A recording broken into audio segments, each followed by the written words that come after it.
Good evening, everyone, and welcome to the pre-election panel presentation for Manitoba's provincial election. My name is Dr. Arnold McGowan-Plant, and I will be your moderator for tonight's event. I also like to thank and acknowledge Kayla Kasian, who is also with me this evening, for all of her efforts and her hard work to get this event organized for us all this evening.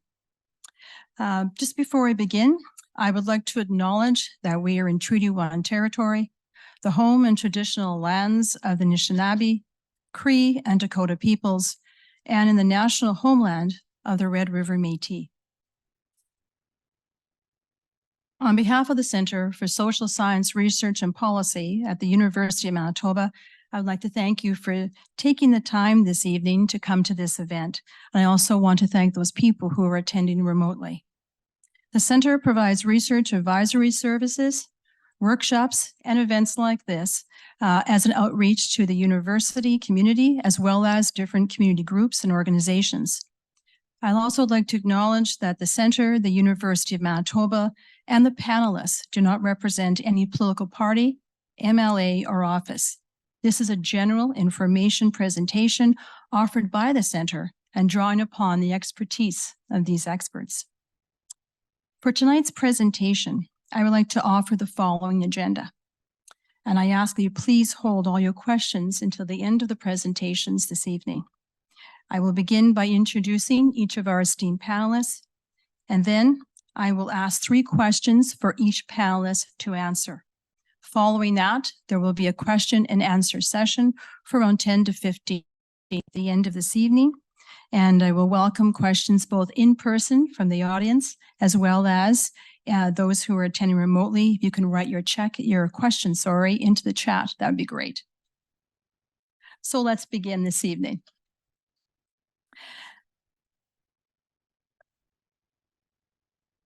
Now, to introduce the panelists, to my immediate left is Dr. Christopher Adams. Dr. Adams is a regular media analyst, a past pollster, and an adjunct professor in political studies at the University of Manitoba.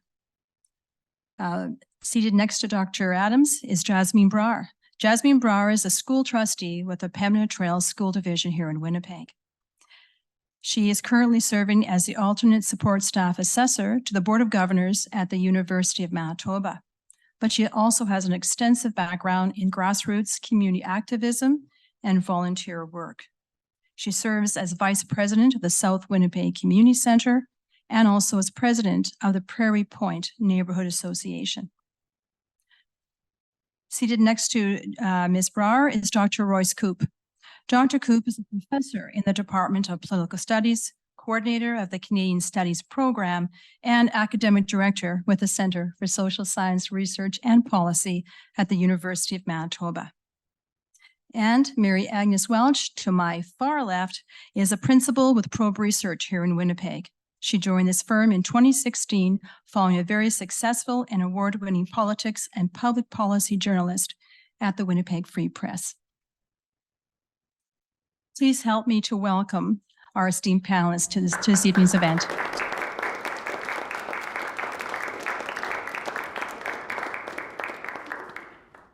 Thank you very much. Now comes the fun part. Okay, here comes the questions.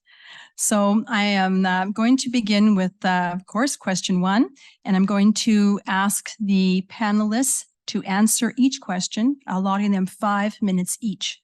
I will begin with Dr. Christopher Adams, and then I'll proceed throughout as I just introduced the panelists to you this evening. So the first question, and again, we'll begin with Dr. Adams.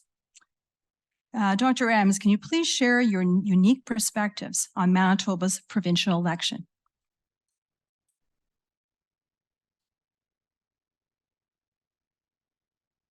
So I'm the only one showing slides, so no fear. So I get to have the limelight of my name at the very beginning of this, but hopefully it'll come off after my 5 minutes allotment. So I just want to lay a bit of groundwork here. Manitoba is a diverse society with a political geography. I just want to lay out, what the political geography is of Manitoba to think about as we go into this election. Many of these things you might already be aware of, but it's just, I thought, worthwhile going through. So I just want to make sure I'm So I just want to talk a bit about the political geography of Manitoba and how we see that manifested in results in some recent elections. So when we talk about Manitoba and political parties, leaving aside some of the smaller parties, the tragically irrelevant Manitoba Liberal Party, the Green Party, the other ones, but in this election and the past recent elections, it's really been the two big boys of the NDP versus the PCs. So I'm just taking as an example of the Norths and the Souths. The NDP really has two Norths as their core area, and that's the north of Manitoba. That diagonal line is the line of the Canadian Shield, separating the prosperous farmlands from the northern hinterland and mining and First Nations communities. So when we look at different elections, that line goes up and down depending on which party is elected. Below that is the Progressive Conservatives when you're outside of Winnipeg and parts of Brandon. The North-South division also we've seen going back to 1969 of the North-South. So when we talk about the NDP core areas to look for, look at the North, look at of Manitoba, but I'm going to show you how that has changed over the past number of years from being two Norths for the NDP to something different. Looking at the 2019 election, we see that same division. Outside of Winnipeg, you can see the darker brown is even more support for the NDP, but regardless, we see that Canadian Shield division. So when people say, what seats should we be looking for in this election, there are a whole bunch of safe seats in this province, and the safe seats for the NDP in most elections, not all, but are really north of that division. And then the safe seats for the Progressive Conservatives are south of that division. So it really cuts out a lot of the needing to predict what to focus on in Manitoba. One thing that's changed really is in the Winnipeg area is that north-south division it's no longer the north versus the south, is now more what we see in North America, even in American elections in the cities or in cities down east in Canada, that you see that the inner area is more Democrat or New Democrat on the prairies, and other parts of Canada will become more liberal. The Conservatives, or in Manitoba, the Progressive Conservatives, are more on the outer ring. So it's no longer north versus south in Winnipeg, it's the outer ring versus the inner. So if we see the NDP picking up seats, it'll be expanding that inner part of the city out towards the inner ring. So what I'm looking for in this election are the north of Canadian Shield line. I expect the NDP MLAs to be elected. Southern rural ridings, towns and small cities, with the exception of Brandon East, electing PCs. And instead of the north-south Winnipeg split, as I said, it's inner versus the outer split. So to win the majority in this election, 57 seats, requires 29 seats plus one extra seat for the speaker. For the NDP, that needs to be an increased result by 12 seats of what they won in the last election. And the key areas that I'm looking at are the South Winnipeg ridings. I think as the South Winnipeg area goes, so goes the province. Much like in Canada, as Winnipeg South goes, so goes Canada. A bellwether riding, Terry Duguid, when he loses the election, it'll probably mean the defeat of the federal Liberals.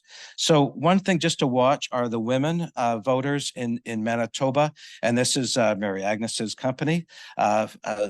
Results from a poll earlier this year, 50% of women in Manitoba are voting for the NDP, according to this poll some months ago. Only a third of men are voting for the NDP. In Winnipeg, it's even starker. Only about 20% of women are willing to support the Conservatives, Progressive Conservatives in Winnipeg. So watch where women voters are going when you see the next poll by Probe Research and other pollsters. So, and we'll talk about different issues, but that's probably my 5 minutes, right, Ardith? So thanks very much for having me present to you. And now I think my slides can be shut off. Thank you.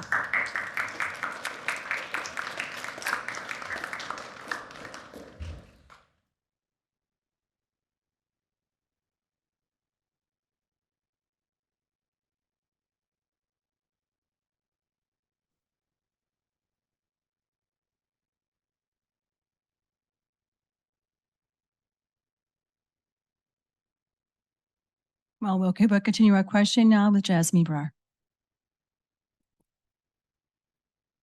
Good evening, everyone. Thank you for allowing me to share my thoughts on the Manitoba provincial election 2023. First and foremost, I would like to thank everyone to be here. And as you know, I'm an elected school trustee in Pembina Trails School Division, and I'm also the past candidate for PC Party of Manitoba in the riding of Burrows in the 2019 election. I would like to say is I'm not an expert, just like with my other panelists, so I will do my best and I will be looking at my notes also. But I will try my best to share my thoughts with you on this election. While I've been aligned with the PCs for many years, and as I ran also as a past candidate, but I would like to mention that I will be speaking very neutrally, and the views and the opinions presented in these discussions are my own, and as a Manitoban, and do not necessarily reflect the opinions of other individuals. And I'm not representing Pembina Trails School Division. Just my views on the past elections are historically in any election, anti-incumbency is a huge factor.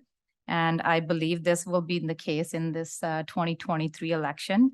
In 2016, Manitobans gave the PC Party of Manitoba a historic mandate after 17 years of NDP power, and gave PCs another chance in 2019. With little less of majority, but still comfortable majority.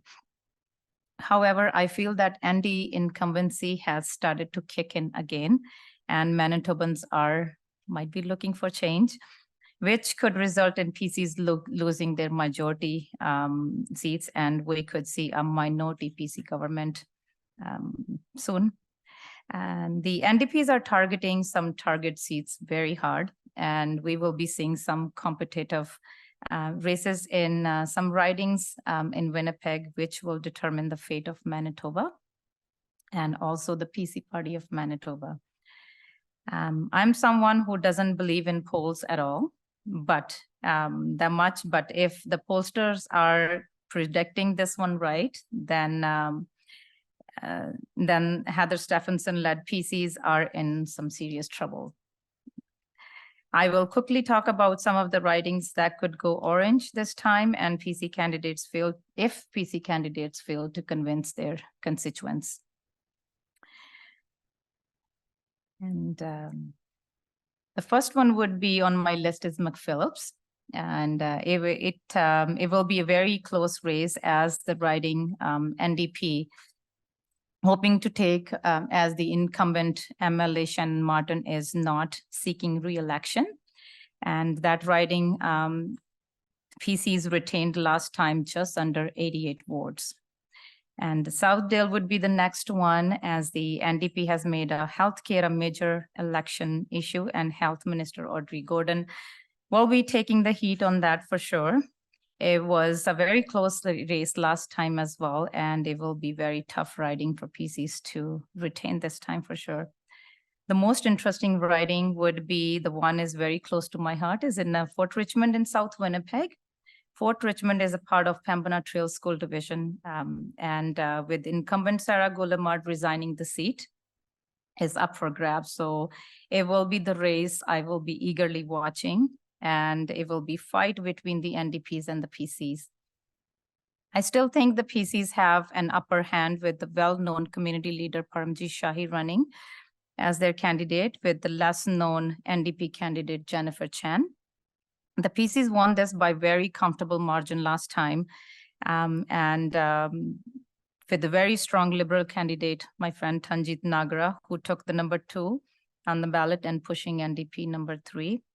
So I think that if the strategic voting will come into play, the NDP will do far better than last time, and but still not enough to out PCs from Fort Richmond riding. Some of the other ridings I will closely be watching is Rosemere, Real, St. Boniface, Waverly, Fort White, Kirkfield Park, where the PCs have well-known candidates and who barely squeezed into the last election. Shall the NDPs win these ridings? Then I think it will be part of their path to victory to form the next government. Thank you.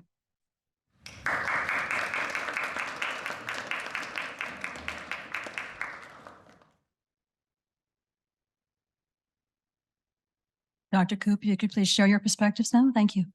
Yeah, sure. So I won't talk for too long. I'd like to get to the questions, but I thought of two things that I could say about the Manitoba election that not everyone else has said already. And the first thing is the idea of assessing the incumbent government. We normally think about when one party has been in power for 2 terms and they go up for re-election, we normally think, is this going to be a change election or is it going to be a continuity election where people are going to assess the incumbent government?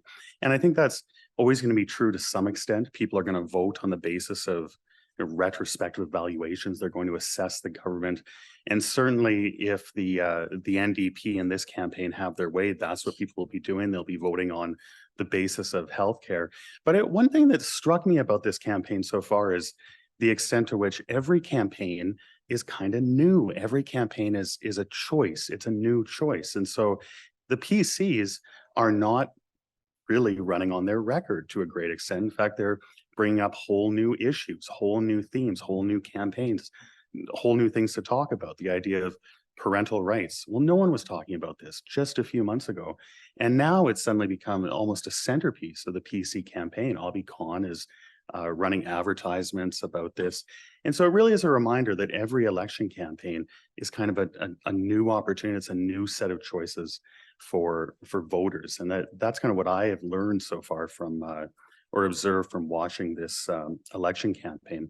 And the second theme that I want to emphasize is, as political scientists love to say, campaigns matter.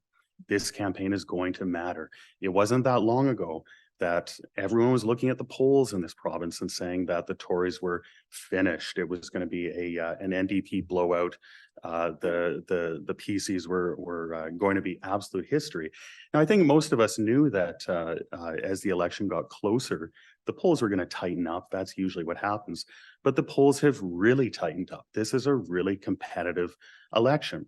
Now, we don't want to overstate that. We know that in Winnipeg, or at least from the last poll, the NDP is still ahead. It's still it's still their election to lose, I think. But this is actually a competitive election where every vote could matter. Every vote in a certain number of constituencies could matter. Every campaign volunteer in the certain number of constituencies could make a difference. And so what you're going to hear a lot about tonight, we've already heard about it, we'll hear about it in the campaign, is this small number of seats that are going to make a difference. There's lots of safe seats in Manitoba, but there's also those competitive seats. And I largely agree with Jasmine and Chris's descriptions of what those are, those South Winnipeg suburban seats, where if you're a voter, if you're knocking on doors for a candidate, if you're doing anything to make a difference, it could actually make a big difference. And so the election could come down to the wire in that small number of seats. Maybe I'll leave it there. Thank you.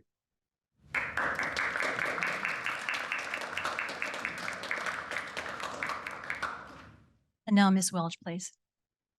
Thank you. This is actually quite a good, gentle segue into the thing that I think is most interesting about this campaign so far. And that is what I would call the microness of it. And by that, I mean, my theory, my working theory, could change next week, is that this election might come down to 100, 200, 300 votes in 5 or 10 ridings, mostly the votes of Linda's and Jennifer's and Susan's and Mary Agnes's and Jasmine's, actually particularly folks like Jasmine in some of those sort of perhaps underserved or maybe under-recognized communities in a lot of the ridings. And so I think Royce is right. I think this isn't so far feeling like a wave for the NDP, which we might have thought, a couple months ago. I think this is a door-by-door battle. And so what I'm sort of obsessed with right now is how each of those campaigns in each of those ridings is doing. Who has the marks, the 1s and 2s, who's got signs out, who's got a good campaign manager in their particular riding, who's good at the door. All of these things are the things that are fascinating to people inside the bubble, but I think they're particularly important this time because mobilizing that vote, who has a good advance vote plan. The NDP are going to be working really hard to beat the Tories at the advance vote. The Tories are traditionally better at getting that advance vote locked in, get it to go to the polls early, get it locked in. The NDP are trying hard to beat them at their own game. Who knows if that'll work? And so all of these kind of small campaigns, even so much so that it used to come down, you'd be sort of interested in ridings, but now we're interested in neighborhoods. So for example, a political friend of mine said, what Waverly is a fascinating riding, because what works in Waverly Heights doesn't quite work. There's sort of two different groups of folks there. So there's kind of the university profs in Waverly Heights, and then there's perhaps a lot of newer Canadian communities that respond to different things in kind of some of those new suburbs. And so you start to wonder, like, why are the Tories talking about parental rights? Well, that one of the arguments is that kind of maybe mobilizes some of those votes that in some of those more conservative newer Canadian communities that they really need to mobilize. And then you wonder why is Wabkanu putting out a front page, full page ad about Lloyd Axworthy and the Free Press on the sort of the first day of the campaign? Well, that unlocks like maybe 20 votes in, maybe 4 or 5 or 6 ridings, Liberals that might instead vote for Wabkanu. We are down to 20 votes here, 40 votes there, a family getting together and talking about politics and unlocking a few other votes. This is coffee party by coffee party, I think, this election. And so I think there's big ideas we're talking about. We know this is kind of a consequential election. There's 2 really fascinating leaders, 3, I guess, but really 2 that are, as Chris said, are kind of maybe top of mind. They're both really interesting trailblazers, I think, to some degree in Manitoba. Agree or disagree with them. So that's happening up here, but I'm so sort of seized with, those micro campaigns in each riding. So I'll stop there.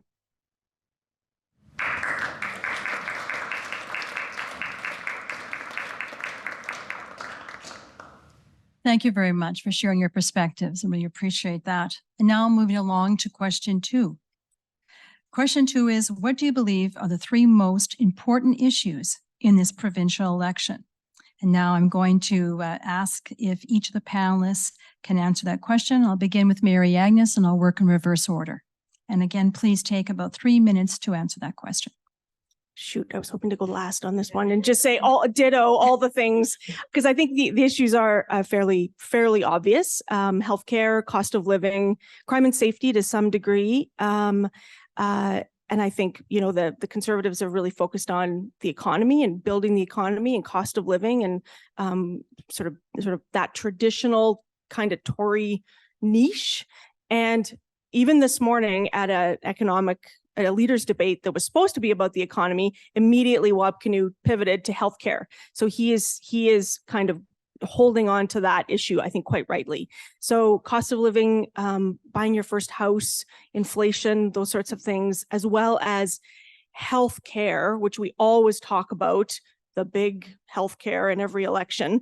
But like, what exactly about it? Are we talking about ERs? Wabkanu certainly is. Are we talking about long-term healthcare? Are we talking about nurses? We're sort of talking about all of that stuff in a big soup. But really, it comes down to who do you have faith in and believe might be a credible option to fix some of this stuff. And so even though I think we always think about what are the big issues, I think for voters, really the big issue comes down to who do you just in your gut think is going to do a better job for you and will get maybe a few things done. Because I think a lot of the polling and a lot of the focus groups that we've done for various clients on various topics, I think really kind of surface this feeling in Manitoba that, not to quote Pierre Poilievre, but that stuff isn't really working that well.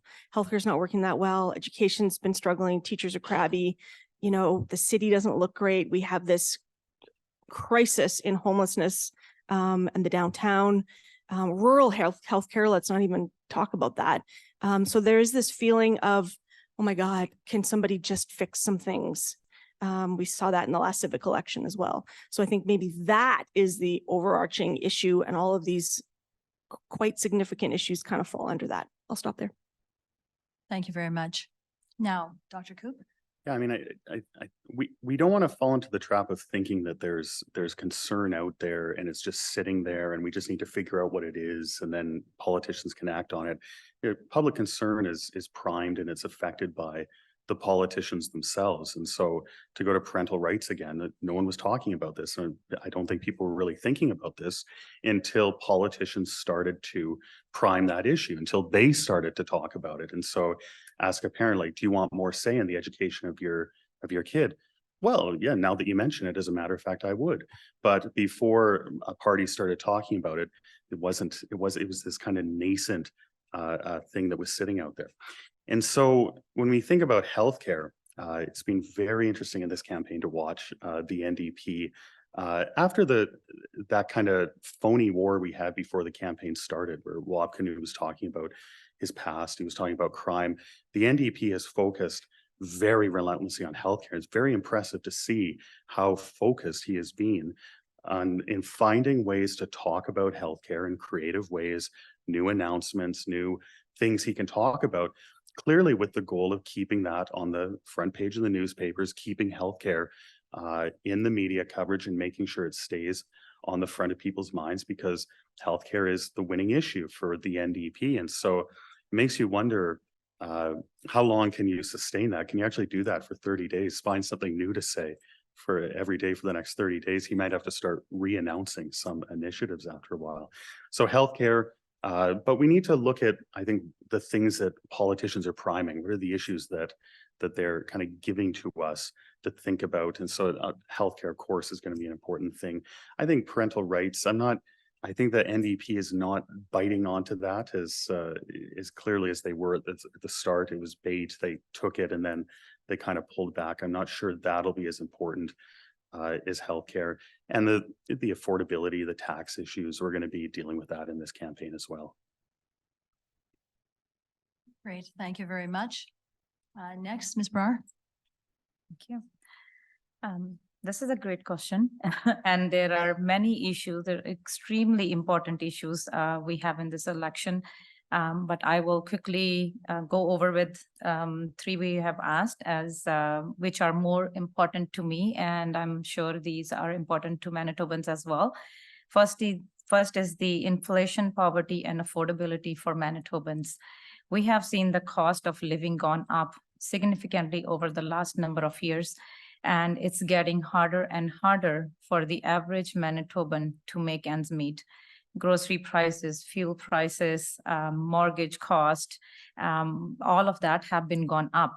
And I think most of us are looking for some sort of relief so we can continue on living the quality life we all dream for. I think we will have to wait until all parties come up with their platform and see how this will be achieved without raising the taxes. The number second is on my list is healthcare. Healthcare has always been a subject of discussion, and it's a key issue not only in this election, but as far as I can remember, it's always been in a discussion. It is a key issue, I believe. Not party has clear solution. Not any party have clear solution to this. While the PCs have come out with their numbers and claim to make record investments in the healthcare, and NDP have their own plan to bring back the ERs. But the system is still broken, and there is a lot more work that needs to be done, including hiring more doctors, more nurses, support staff to keep with the increasing demand, which has increased over the number of years due to the increased immigration and our aging population. And I think the problem not is between the ERs and the urgent cares, is the educating the people which services to use, when to go to ER, when to go to emergency, and if that trip can be saved by going to just the walk-in clinic or your regular doctor. And it will be interesting to watch out if all three parties will be able to convince Manitobans to solve the healthcare problem. And the third one, which is very close to my heart, is the education and the mental health of our children. Now, as a parent of 2 boys and someone who's involved in the education system for over 15 years now, I believe education have really suffered over, especially during COVID years, and particularly due to COVID, and the mental health among the future of our province is in desperate need of help and need of fixing. We have seen the huge influx of newcomers in our province, and new developments have been popping up in every corner of the cities, but not too many schools are popping up. So the first thing that has to be looked after is the schools, and also enough teachers and the staff. I'll quickly wrap up. And also the transportation, the bus drivers, which we are desperate need help of. And whoever comes to power needs to invest significantly in the mental health programs and increase their funding for education. Thank you. Thank you very much. And now, Dr. Adams. So on the issue of health, and I mean, no doubt that that's the biggest one. It was actually one of the big issue areas that defeated Gary Filmon. We all remember hallway medicine, or most of us do remember hallway medicine as an issue, and there are other issues percolating in 1999. But when Gary Doer beat the PCs in an election, it was not predictive. You know, it wasn't an obvious outcome that the NDP would win in 1999, but there are a confluence of issues. You know, Royce and myself and Shannon Sampert were advisors to a project called Compass. Some of you know that on CBC, they've been advertising. You could go onto Compass and you choose where you stand on different issues. And there are about 20 issues, I think, that we're looking at, whole item bank. And that was a few weeks ago. And when I think about what we're doing then, helping it provide, you know, what were the issues, the parties, where they stand, et cetera, you know, what seems to have receded in this campaign is the landfill, search this landfill site. I think that's receded to some extent, but I'm sure with the Day of Reconciliation on the 30th of September, that is going to percolate. In fact, some of the PC campaign directors said there was a rumor some time ago that Stephenson might call the election a few days earlier so that they could avoid having the campaign occurring during the Reconciliation Day. So that's an issue area which I'm watching. The other one that has not been significant is climate. Climate has not been an issue in this campaign, sadly to say, but it hasn't been an issue. And so I'm sorry, I'm reverting the question to what weren't the issues or are not the issues. But another area are the Crown strikes, the strike of the liquor marts and the MPI on strike. I know the PCs tried to stick the liquor mart strike onto the NDP, Wabkanu and those unions, Andrew Smith saying, you know, if they hadn't held back that legislation to the fall, that we would have choice of liquor retail. But anyways, these strikes are not the wild card on this campaign that I thought they would. The other one are inquiries, 2 inquiries. One, which I think needs to be held, as an inquiry onto how COVID was handled in this province. And, you know, bodies stacking up in some of the senior homes, that's something that we need an inquiry. And none of the parties are really making that a big issue. The other one is inquiry into the police station. We do know the parties differ on that. Is there going to be a public inquiry? The NDP and the Liberals have said they support having a public inquiry into what went on behind that graft during the previous administration of Sammy Cates, and the PCs have been silent, have not agreed to go forward with the inquiry. So there are some issues that I've been surprised have not been. But let me speak a little bit more. On the issue of tax cuts, I get the feeling that the PCs are not running a good campaign compared to the last 2 campaigns, and it's not just that the environment is different. I think they've got a different campaign director. They don't have David McLaughlin there anymore, who was concerned about climate and got Pollster campaigning on issues on climate. You might not agree on how he approached it, but I think the PCs had a better campaign director and strategist. I think the one they've got now, Marty, anyway, it's escaping me, but I don't think they've got, so the issue of taxes by the PCs, there's only so many tax cuts you can announce until you start making, you know, you stop making headway. So I think the PCs are losing a lot of possible ground they could be making on some of the big policy issue. It reminds me of Hugh McFadden's campaign in the mid-2000s, in which an anemic campaign running on tax cuts and on controlling crime. And I don't think that's the way to win Winnipeg South middle-class voters back to the PCs that have drifted away according to the polls. So anyway, that's my 2 cents. Thank you very much, Dr. Adams. Now, the third and last question for this evening's panelists. What do you think the results of the election will be? Now, I know that many of you have already suggested some possible outcomes in the different wards within the city, as well as across the province. But I ask you now to take a few moments, if you can, to just suggest some possible results and some possible outcomes as well regarding the election results. And now I'm going to shake things up a bit, if I may, and I'm going to begin with Dr. Koop. Oh, okay. Unexpected. I'll put you on the hot seat there. I mean, it's going to be closer than we thought it would be. I still think if someone was forcing me to say which party I thought was going to win, it will be the NDP. But it'll be close, and we'll see what happens in the relatively small number of seats. I think one thing that is shaping up, it'll probably be the case, is we will see a real decline in the Liberal vote. I think Dougald Lamont is facing very high quality NDP challenger in that seat. I think he's probably going to lose that seat. You can never say for sure, but that's a real challenge. And the endorsement letter that was mentioned from Lloyd Axworthy, that's a big deal, especially if the NDP is targeting the Liberals who could siphon off NDP supporters and allow the PCs to get reelected. That is an effective way to target those voters. And so that's something that I think is probably becoming more and more likely, a real decline, if not an outright collapse in the Liberal vote, that will help to get the NDP reelected. Elected. That could help them get elected. Sorry. Thank you very much, Dr. Koop. And now may I call upon Ms. Brar. That is $1 million question. I wish I could predict right now, but there are many still undecided voters, and then they will decide the fate of the parties at the very last day. But I personally, not being biased, but I think PCs will squeeze through in this election with very much smaller majority, and the NDPs will make some significant gains in a lot of the ridings as well.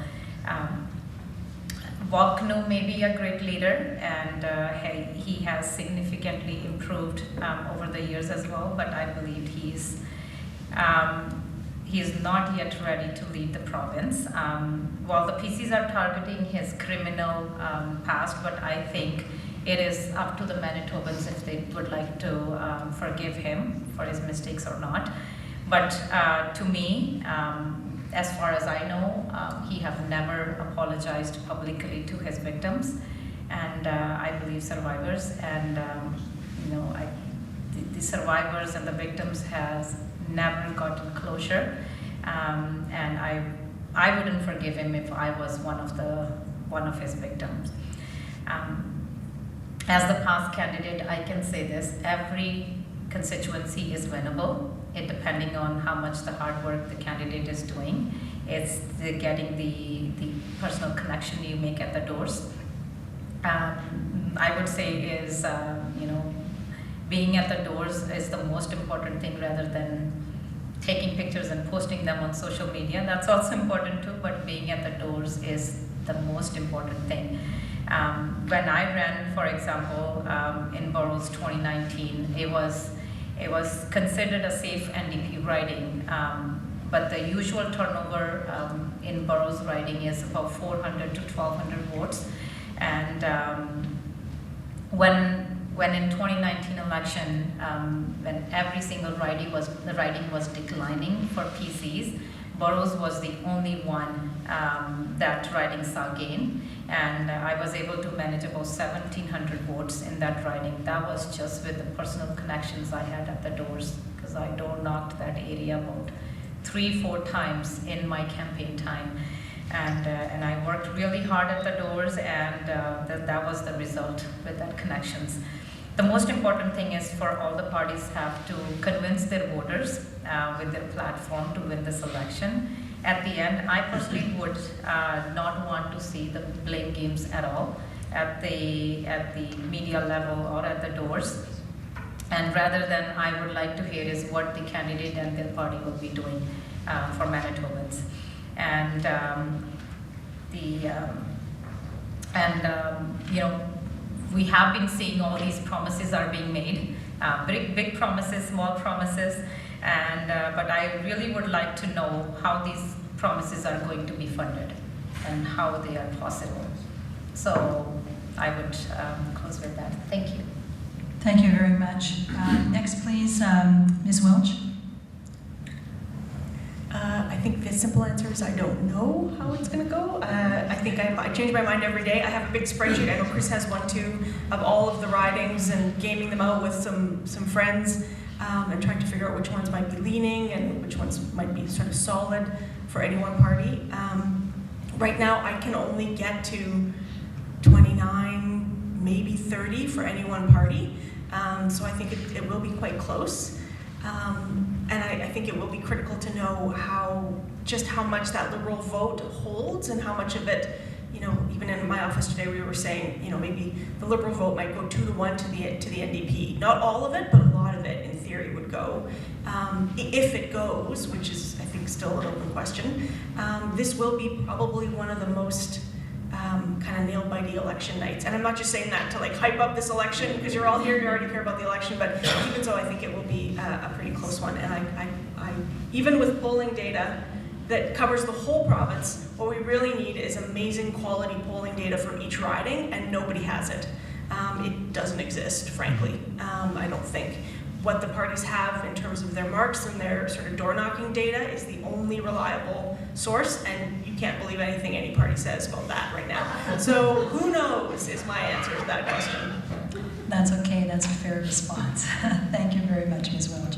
And now please, Dr. Adamson. So I take the view that when people say an election is close, or sometimes they say it'll be a minority government, it often indicates that people really don't know, right? And then the election night suddenly, oh my gosh, the whole province is going this way or it's going that way. And so I think part of the thing, well, I don't think it'll be a close election. I think both parties have the on the ground, on the door knocking, the phone, the party identification. Both the NDP and the PCs have the machinery for that. So I think that the battle will be, where is the drifting of the voters? Is it to Heather Stephenson or to Wab Canute? I know we look at the Alberta election, and the Alberta election, you know, the Daniel Smith had a fairly good debate. She looked premier-like in a way during the fires that they were dealing with. There were things going on that suddenly, like 2 months, 3 months before that election, people thought the NDP is going to do a cakewalk. Rachel Notley's going to win that. And I here in Manitoba, 3 months, 4 months, a year ago, we thought it was a cakewalk for the NDP. And it's true, there's a sense of maybe it isn't a cakewalk anymore. But we are looking through a glass darkly, if you don't mind me quoting St. Paul. We're looking through a glass darkly because we don't have the polling, except Mary Agnes is sitting on some polling data and she's not sharing it with us. But we haven't had a public poll since early August. Main Street Research had a poll, and believe it or not, the province-wide polling is fairly decent if you compare it to actual results. It's when they do pinpoint and polling that's terrible. But anyway, the Main Street polling was quite similar to the Probe poll on the Winnipeg numbers from June. This is really a surprise to me that we haven't had more polls, because IVR polls of many companies coming into Manitoba, because it is I think it's a race that people nationally are interested in. I'm surprised that we aren't seeing more, but maybe next week we'll suddenly see Gus Reid and others suddenly putting out polls on this election. But anyway, to my point is I do think it'll be a majority. It doesn't mean I'm in favor of it. I'm just saying what I do see when I look at the ridings. I do think that that voters think in terms of leader, party, and local candidate, and more, I think that people will be thinking of the leader, and I think Wab Kinew, unlike Rachel Notley, I think Wab Kinew will do very strongly in leadership debates. I think the campaign director of the Progressive Conservatives is not doing a very good job compared to the previous David McLaughlin, and so I do think that there's a momentum going towards the NDP, and I think it'll be like 30 to 34 seats for the NDP. I made a bet with I can't say who he is. He's on in a Crown corporation, but anyway, but he's a senior director. But he bet 34 seats for the NDP, and I was halfway through my first pint, and I took that bet, and I bet on 30. So we've got a 6-pack riding on. But more and more, I'm thinking he might win that. He might win that bet. I do feel a swing going on, but it's anecdotal. I think Heather Stephenson's advertisements that we saw, that here's where I draw the line, you have to say no, it's a deplorable advertisement. And even the Conservative on the Curse of Politics was saying that it's the worst advertisement he's ever seen in a political campaign. So I just think it's a mismanaged campaign right now. And I do feel the wind is blowing, but Mary Agnes might have some polling data in the next week or two in the Free Press. Could very well show me wrong, and it might be a neck and neck race in Winnipeg. Wonderful. Thank you very much. I'd just like to thank the panelists for their responses to those 3 questions. And now I'd like to move into the last section of today's event, which is the question and answer section. Whoops. Thank you very much. So I will take questions from the audience. If you have a question, if you could please raise your hand, I'll bring the mic to you, and then we'll be able to ask your question as well. I will also take questions from online. So if you have a question, if you're attending online this evening, please write your question in the chat, and I will present that to the panelists as well. And if you have a question, I said, please raise your hand, I'll come to you. But if it's to a specific panelist, please let me know as well.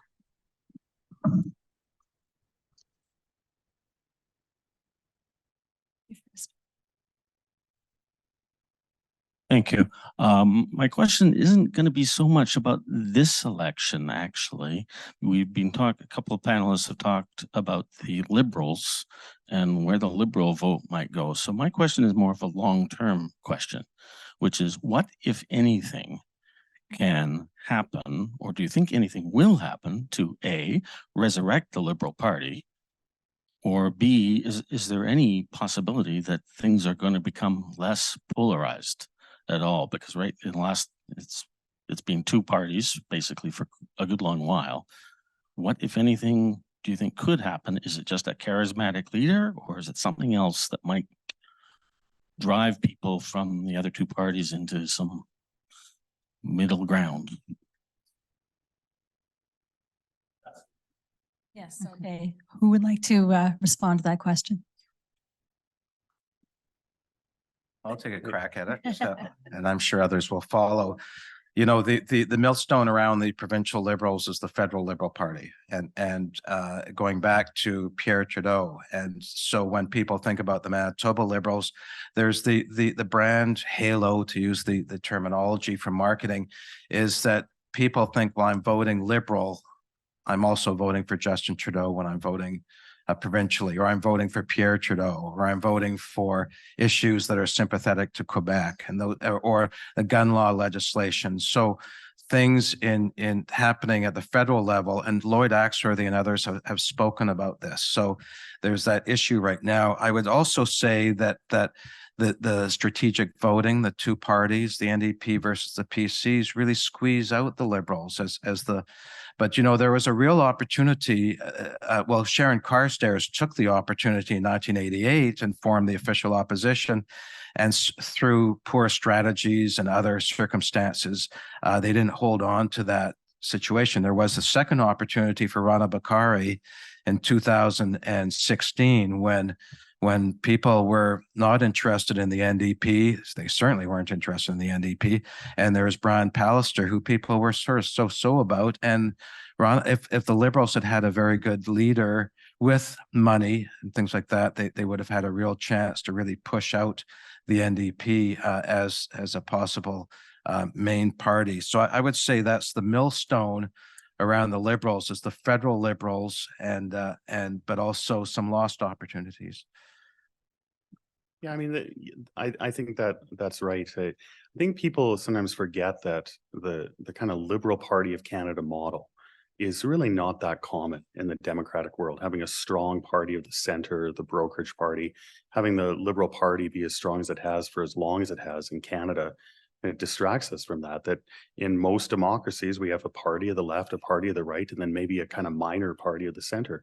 And that's what we have in Western Canada right now. And so I think I'm not sure how the Liberal Party emerges out of that. I think that just the dynamics of modern party competition make it hard for that model of kind of a strong party at the center. Okay, thank you very much. We have a question over here. Hi, I'm Chris. I ran as a school trustee back in 2014, ran as a mayoral candidate in 2022, and ran in the by-election federally for Winnipeg South Centre. And talking about the demographic, as my demographic, as related to your question about the Liberals, there is no baggage with the younger generation, and workers today are more millennials than baby boomers, and so there is a demographic change that's happening. How will that play in the polling and in Manitoba politics going into the future? Because one of the reasons that I ran for public office was to see more of a newer generation taking up a position on many of these issues that I feel none of these candidates have really brought up. And to your point, Dr. Adams, I do agree that those topics that weren't discussed are more reflective of my generation's issues that we care about. And a question for all of you.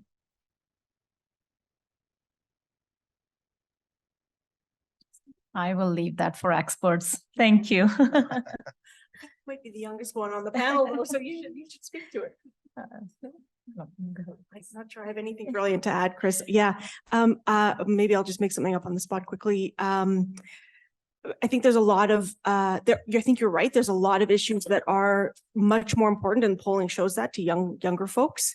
Climate change being one of them, poverty, kind of more kind of social equality issues that we don't always see reflected as kind of neatly and crisply in the traditional parties. But I look around at the volunteers and the staffers and stuff that are working for the party, and they are young. Like there is still this pipeline of young, party activists and sort of party types that are involved in that traditional level of politics.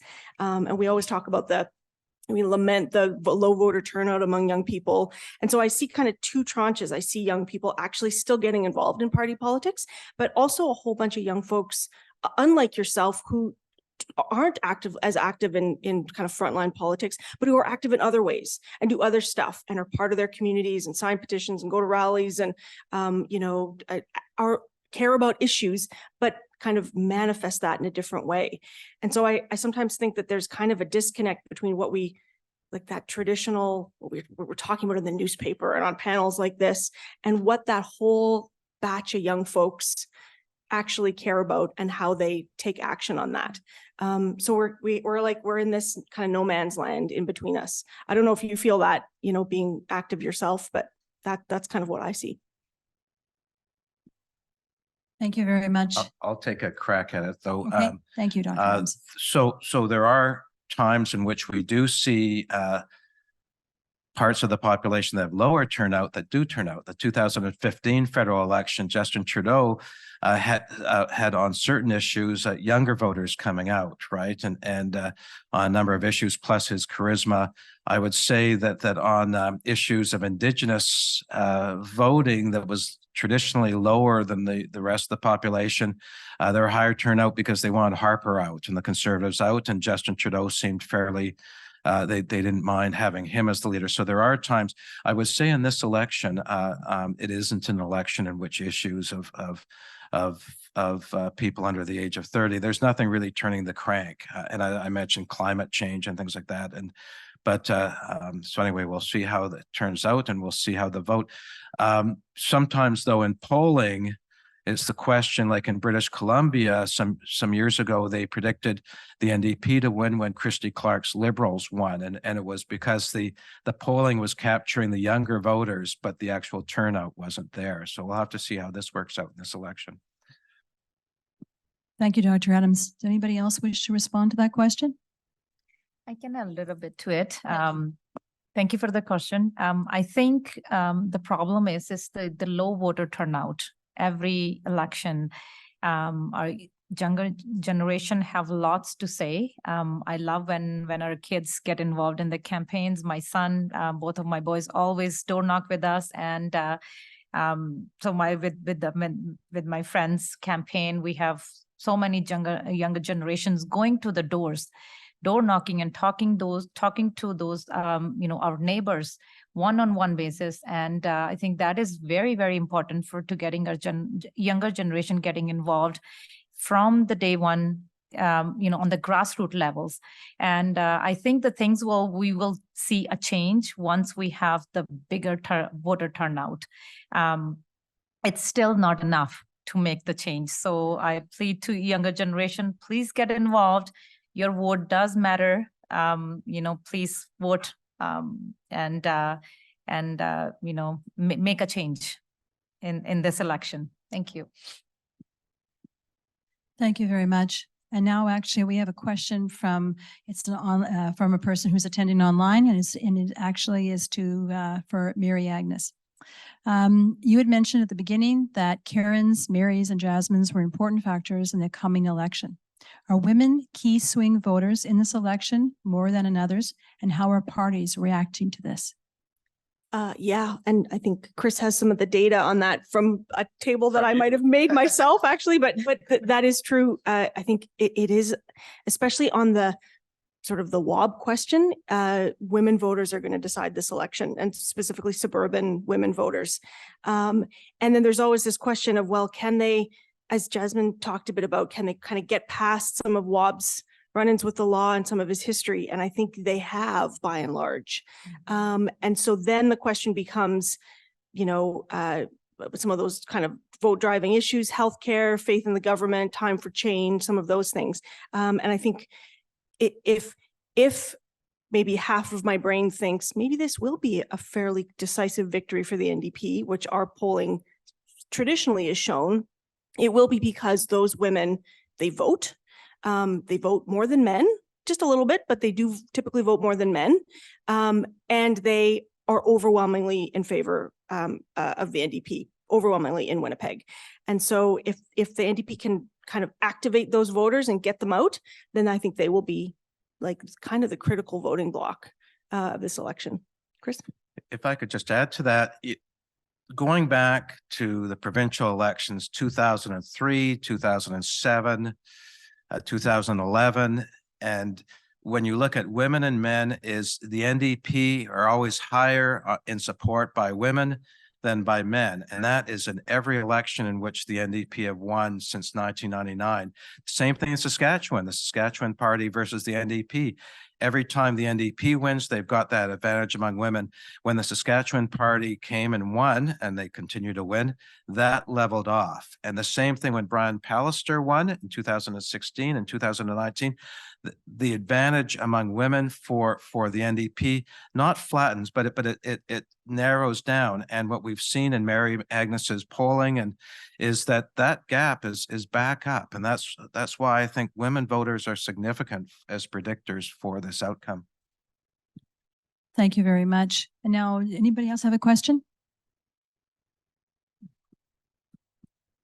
I don't want to stand.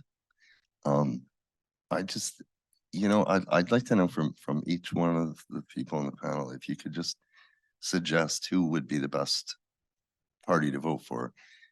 Looking at like the issues you were talking about, healthcare is critical, like the need for more doctors, but there's also like that leads to the social services or the social well-being of the poverty level, people in the city that are on the street. And the healthcare goes further into the homelessness and the mental illness from consistent drug problems. There's drug and alcohol abuse all over our city. It needs to be cleaned up. I wanted to do something in the North End, but that's neither here nor there. Like, which party is going to have the most impact on, and that leads to our street safety. Because even myself, like I'm only 62, but if I walk down the street downtown, I'm a little concerned about the deranged individuals. Like it's not just drugs, but it's mental health issues left on the street. And I think we need healthcare that goes further to the street to take care of that, so we can all feel safe walking around. Because Winnipeg's a very friendly Manitoba. It's a nice place, but can be a little scary. Who do you vote for in that respect? Because it's all three. It's safety, it's health, safety, and social well-being are bringing us up. We would like to begin to answer that question. Well, I can't tell you who to vote for. That would be malpractice. I'd get into trouble for that. But it does. You've given voice to this. This view. Mary Agnes made this point with respect to federal politics. Is that sometimes we see this kind of generalized feeling that things aren't going well, like things aren't right, things are broken, and there probably is that kind of sense in Manitoba right now. People will be voting not on the basis of any one specific issue, but on that kind of broad feeling. It kind of felt like you were giving voice to that to some extent. I might also say that I completely agree with everything. I feel like you gave voice to a lot of what I feel as somebody who lives and works downtown, but also that we hear from voters as kind of an undercurrent issue. Crime, but not get more cops crime, but like crime that's driven by profound poverty and mental illness. And I think that's definitely an undercurrent in voters' minds. I don't know if the politicians have quite captured that yet.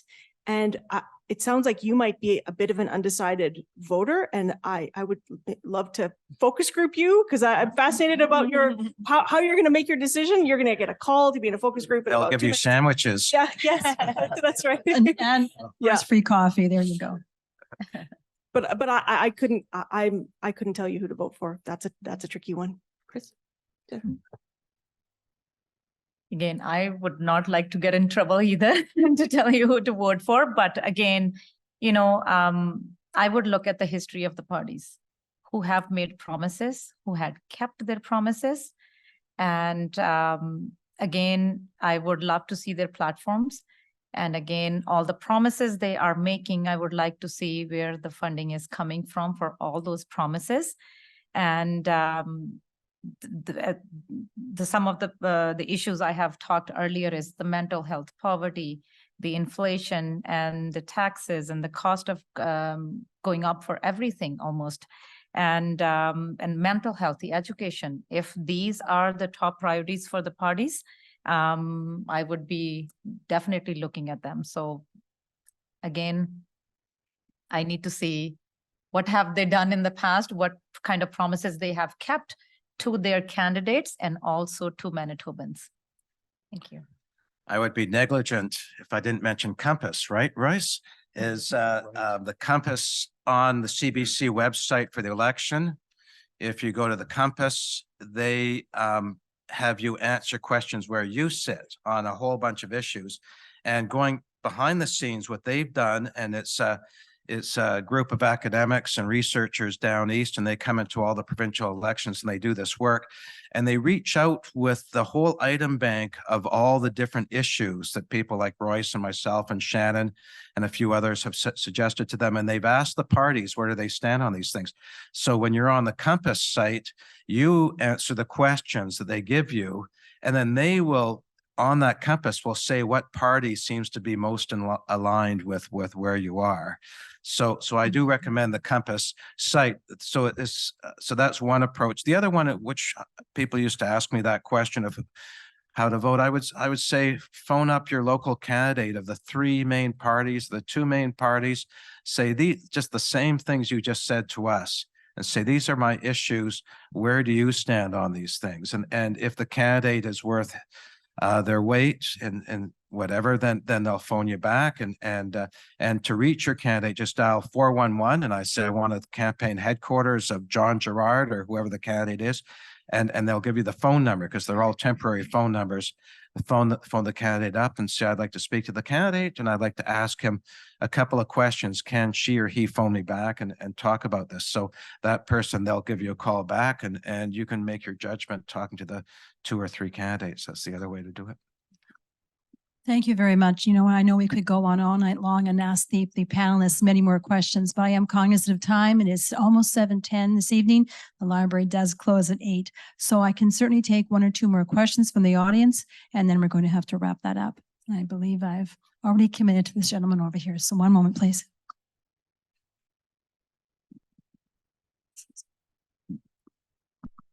Thank you. That was a fabulous question. I'm actually just going to 2 seconds on that. I think that on several of the key issues, the parties are talking about the exact same issue, and their solution to solving the problems that issue are vastly different. I think that's actually the key issue. Sort of, that's the thing to look at in terms of who you're voting for. I want to talk a little bit about strategy and sort of campaign strategy and narrative, and the juxtaposition that I'm seeing, frankly, between conservative parties provincially across the country, as well as at the federal level, and how the PCs here are aligning their narrative to that, as well as a strategy to that, and how that is going to change things, or if it has the capacity to change things in these last couple of weeks. I'm also thinking a little bit about Alberta and sort of the Danielle Smith strategy of, let's keep her over there, but how keeping your leader sort of out of the spotlight or keeping your leader in the spotlight may also play that. I'm just seeing a few different things that are cropping up sort of across these campaigns. And I'm just wondering if you think that it has potential to have an impact in the next couple of weeks.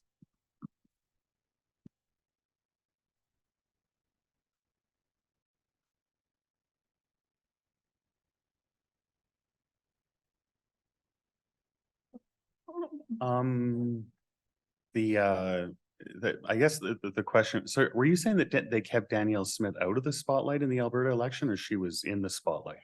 I can't remember. More or less out. Okay. I mean, it's an interesting question. We've seen some debate amongst analysts about what's happening with the PC campaign, if they're actually trying to hide Heather Stephenson, or if there's maybe more kind of strategy happening there. When I was asked about this, my response is that it might make some sense to give some airtime to candidates in close constituencies. And so you had Kevin Klein from Kirkfield Park, you had Rochelle Squires in Riel making announcements. And so giving them a little bit of camera time, a little bit of face time in the media, it would be a good idea. But I mean, we know that, you know, Heather Stephenson is less popular than her party. And so there might be some of that. There might be more of a willingness to have other people make announcements. There are certainly experienced communicators in running for the PC party in this election. So it's hard to say. I mean, for us analysts, we try to kind of read the tea leaves, you know, try to figure out what the parties are doing. But I wasn't totally convinced that that's what the party was doing. Maybe some people would disagree with me here. And again, I'm very sorry, but we are running out of time. I can entertain one more question. I know a few people had their hands raised. Who do I pick? Okay, I'll do you, and then I'll do 2 more. How's that? I'll put really quick questions if you don't mind. We have 3 minutes left. Hi there. Thank you so much for your insights. I'm just interested what you think about the current labor strife, unions going on strike, unions having meetings right now as we speak about offers that have been made and the publicity related to it. Is that benefiting one party or the other? Is it going to have an impact?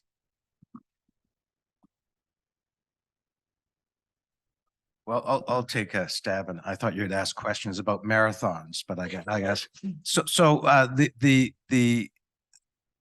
The PCs, of course, are trying to hammer in the connection to the organized labor, and I don't think it's really catching. I would say the last 2, the current MPI strike, the liquor strike, I think a lot of Manitobans realize 2% is not a lot of money.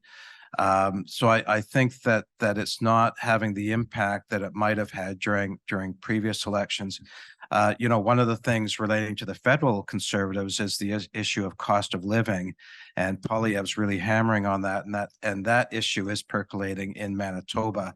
But I would say that the issue of strikes and labor unrest has not really been the big issue here. I don't know if I really got at your question, but I thought I'd take a piece of it. Yeah. And I think one last question this evening.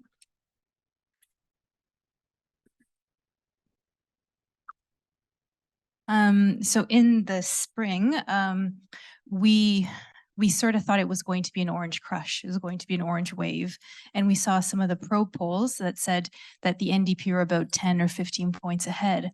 So I think there was a sentiment that this will be fairly easy. But then things started turning very quickly, and the polls changed, and the distance between the PCs and the NDP started to minimize. Why was that? Why was there such a quick change? And now we're talking about the microness of this campaign and door to door and how it's going to be very close. Why was that dramatic? To me, it was a very dramatic change. Why did that happen? Yeah, we got that question a lot. And I think, I mean, you have to remember the gap is still pretty big in Winnipeg proper, but there is a tightening. And I think partly we got to know Heather a little bit. There was a ton of announcements in the spring. She really was in our faces a bit more. We still, as Manitobans, don't know her well, I think, oddly enough.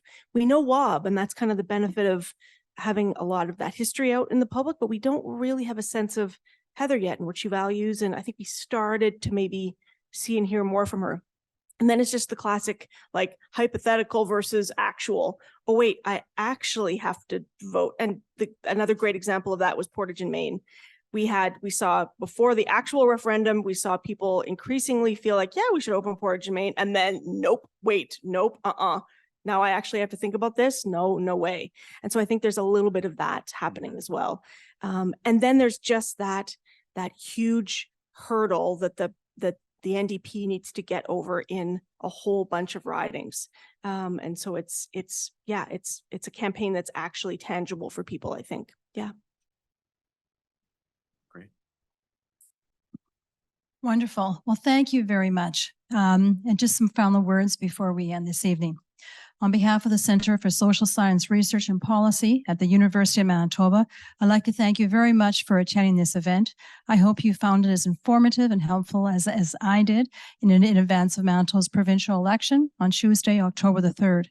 I also like to take a few moments right now to thank the panelists who are willing to share their time, their expertise, and their perspectives this evening on this provincial election. I really appreciate that, and please help me thank them again.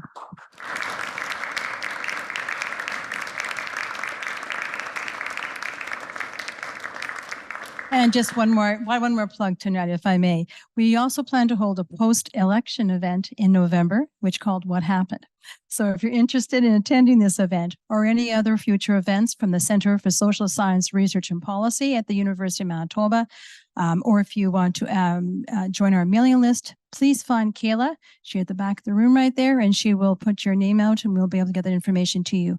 But thank you very much again. I hope you had a great evening, and good night.